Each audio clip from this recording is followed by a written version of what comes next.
If you are looking for a flavorful side dish, give this easy roasted asparagus in the air fryer recipe a try.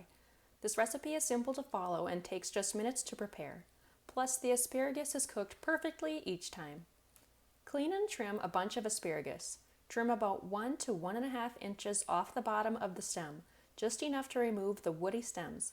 Use a paper towel to dry off the excess water. This will help them crisp up in the air fryer. Add your seasonings. Typically, salt and pepper work well, or you can follow the link for even more ideas.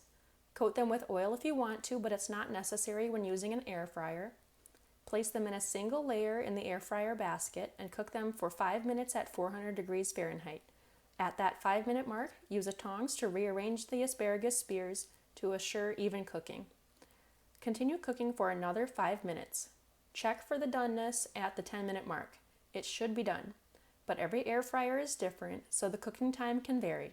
Also, thin asparagus will cook faster than thick asparagus. If it's not quite done enough to your liking, cook another 2 to 3 minutes. Then that's it. You can serve with your favorite main dish or sauce.